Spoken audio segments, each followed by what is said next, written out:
Maycee, what time do you have to beat Jon Jones' record? Ooh, I haven't looked at my phone, but there's just over 2 years, I believe. ESPN came out with a list this week of the best fighters under the age of 25. I think you came in at number 6. Should have been number 1. Yeah, do you think they put you too low? No. Yeah, they put me too low. I'm number 1. But, yeah, where's Sean O'Malley? He's not fighting. Where is he? Where is he? I fought more. Your opponent, Jillian Robertson, was also on that list. It's kind of unusual for two up-and-comers like you with a lot of potential and hype behind you to meet each other. Were you surprised that this fight was the one that was made? No, you know, honestly, I really don't care. It's whoever wants to take the fight and whoever wants to go out there and get a beating. The difference for this camp is that you did the entire camp at Rufus Sport. I know last time you did a bit of cross-training. How did that go, and how did you blend in with the rest of the team? The camp went great. I couldn't be happier. Getting to work with everybody at Rufus Sport, Ben Askren. I mean, it's been a huge help in my training. Has Ben given you any tips on trash talking and all that? Because Ben's sort of the king of that, especially on social media. I'm gonna keep that quiet, but he's definitely taught me a lot. Yeah, and how good of a coach is he? I mean, we see him as this fighter. Phenomenal. Yeah. Phenomenal. He's one of the best in the world, and it's an honor to work with him. And how about training with your brother? Is that, you guys grew up together, but you know, he's in the gym every day. How has that been? Just now, you guys are, you know, both chasing a dream. Yeah, I was just talking about that earlier. My brother's 18. He had his first amateur fight. His name's Maycee Barber, and being able to train with him, you know, he's been in every training session that I've gone to for this camp. And again, being able to train with people that I know have my best interest is incredible. Are you surprised that this whole "I want to beat Jon Jones" thing has taken off so much? It's like every time you do an interview, you're asked about it. And No, because it's a feasible goal. It's a feasible and attainable thing that I have going on because I'm 21, you know, and why not? You know, why not set big goals for myself? But are you surprised that it's got so much interest from fans and us media? We always, you know, it's almost like no one else has really just come in and said, "I want to do this," and that particular goal has got a singular interest from people. Honestly, I think it's interesting to people because I think they believe it. You know, they believe it like I believe it. I have the ability, I have the age, and I have the skills to be able to do that. So, and it's a good story for people to follow along. You know, it's something that people can follow along and see progress throughout the next 2 years. So it's kind of like watching a TV show. You know, you can't wait to see the next step. So that's how it is. Is there some big twist that we're not expecting in the TV show? Oh, you can it's kind of like one of those predictable ones where you can expect me to finish these girls and beat them up and move on to the next. You're clearly somebody who likes to plan ahead, kind of map out your road here. How many, I'm not talking in actual physical time, but how many more fights, you know, how close do you feel like you are to getting achieving that goal? You know, that's kind of a hard question to answer because I don't know. You know, I'm fine with fighting again. You know, I'm fighting Jillian and I'm taking it this fight, and then I'll fight the next one, and if it happens to be 2 fights from now, if it happens to be 3 fights from now, I really don't care, as long as it's within my dates. Do you feel like with the win over her, I mean, you'll crack the top 10 yourself, maybe get a top 10 opponent as well? I believe I will crack the top 10, but as far as like picking and choosing, I'm not trying to rush anything. I was just talking to the production team about that. I'm not trying to rush anything. You know, I could technically, I believe that if I was offered the fight with Valentina tomorrow, I'd go in there and I'd truly believe that I could win that fight, and I'd go out there and do everything I can to win that fight, and I believe it would be a fight, and I believe that I would win that title. But why do it right now? You know, why not take the next couple years and not just go out there and fight her, but go out there and dominate her? I get the impression you kind of enjoy this media stuff and showing yourself off. Are you sort of waiting for someone to come along and match you and be like, oh, I'm going to stop her, she'll never get that record because of me? Would you have fun with that dynamic? An opponent came and go for it. That's what everyone wants to see. They want to see the rival. They want to see, who wants to see 2 people go in there and be like, oh, I love my opponent, you know, I think they're great, and who wants to see that? It's like the same boring old, you know, there's no drama. The drama is what gets the fans, and yeah, I like that because it's fun. You know, it keeps it entertaining and keeps you hungry. Is there anyone in your division that you see who has that sort of X factor, who could play the villain role, or you could play the villain, they could be the hero, whatever? I've been told that I'm the villain right now, so I'm okay with that. I don't mind being the villain.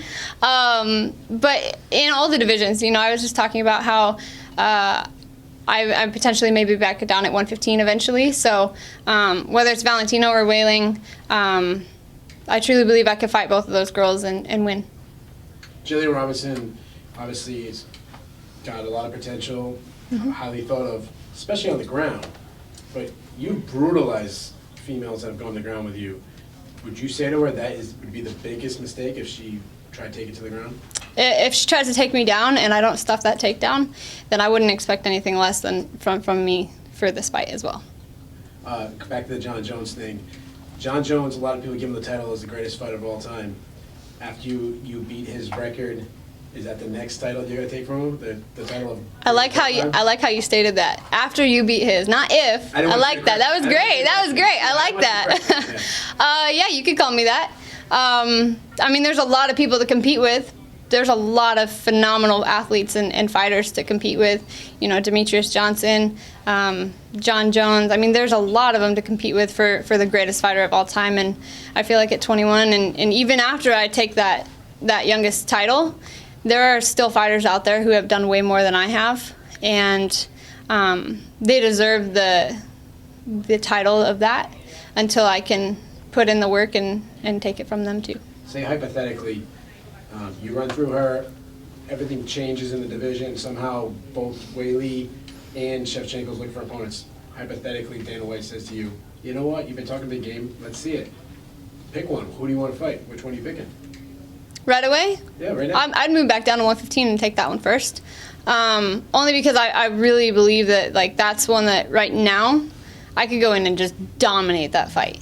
Valentino would be a back and forth, and I truly believe I would take that title still. But I'd rather have it be a beatdown than a back and forth brawl.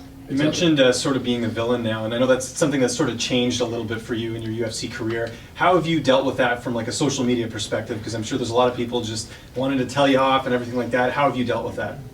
In terms of social media from like just average people? Yeah, just that's what I'm sure I understand. You're getting a lot more feedback because there's a lot of Paige Van Zandt fans who I'm sure are coming after you as well with that whole thing. I mean, if you're a supporter of a fighter, then you're going to support him all the way, and I respect that. But there's something to be said for like complete ignorance, and if you're just going to be like, oh well, Paige is just going to beat you up, I mean, you're just stupid and you're not thinking straight.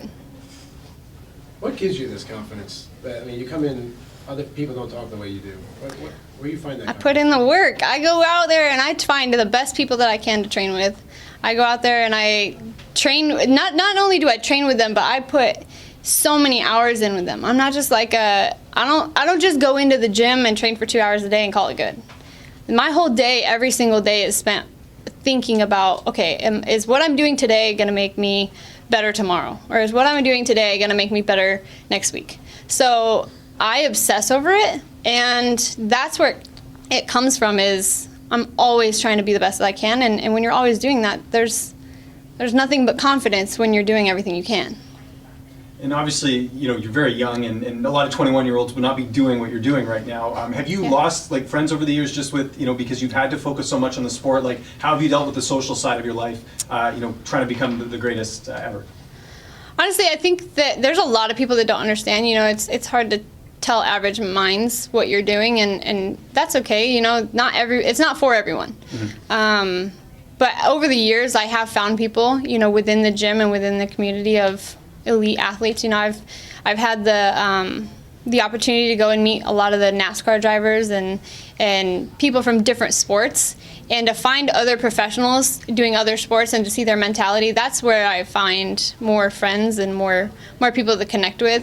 It's hard to connect with people who are okay with just go to a job, work 8 hours a day and go home and then just repeat the same cycle over again and never see yourself and never really set goals. So a lot of times it's hard in a social standpoint, but everybody has their own life and everyone has their own journey, and I respect it all, but that's just how I look at life. And you mentioned dropping down to 115 potentially. I don't know if you saw the news yesterday with California. They put those new rules in now. If you're 15% over your weight, they'll cancel the fight. Does that make you think, you know, maybe I'm not going to fight in California just in case, because I know you know it is a tough cut for you? No, because I've been working with the Performance Institute, and the whole reason why I couldn't fight at 115 was because it wrecked my body the first time because I was put on a bad diet. We've heard the story. It ruined my body. But working with Clint, Duncan, Roman, Heather, Tara, everybody at the Performance Institute has helped me and helped my body, and I truly believe that I can go back to my normal walking around weight, which was 133. I used to walk around at 133 pounds, and I was healthy and I felt great. Now I'm like that at 125, but I think that fighting at 115 is no problem, and even if it was in California. And you said it would take some time to go back down. I remember when we did the scrum earlier this year. Do you have sort of an idea of when that might happen? Is it the right fight? Like, do you feel like after this you could go down to 115? Yeah, I heard Paige Van Zandt wants to fight December against Michelle because she tried calling her out, and she said 115. So if Paige wants to fight at 115, I'll go to 115 as well, or 125. I really don't care, as long as I get to fight her. What is it about that fight that you want to fight Paige Van Zandt? At first it was kind of just that I wanted to fight Paige Van Zandt, and now I just really want to fight Paige Van Zandt. What did she do? I mean, there's obviously been a lot of back and forth, but just like you said, I guess the drama back and forth, she turned something that was kind of nothing into something, and then decided to have an issue with me. So now I like to be the person that kind of gets under your skin, and that's fun for me. So aside from that, I mean, she's a very beatable person, and yeah, that's She's why. talked a lot about her contract coming up and maybe testing free agency. Would you be disappointed if you didn't get that fight and she went somewhere else? Like you just never got the opportunity? How can she do that if she has one fight left on her contract? Well, say she fights someone else, her contract comes up and then she goes somewhere How's she else. gonna fight someone else? Has the UFC given you any indication about doing that fight? Because usually when fighters, put a lot out there on social media and stuff, it usually sort of sells itself. Have you gotten any indication that they would be interested in doing that fight? I mean, she posted a poll of who she wanted to see fight next, or someone posted a poll about it. Yeah. And I think I was 80% of the votes from the people. So I think people want to see that fight. So you sending that to the matchmakers, being like, just by the way. Oh, they already know. Yeah, Dana already knows. Yeah. We've communicated.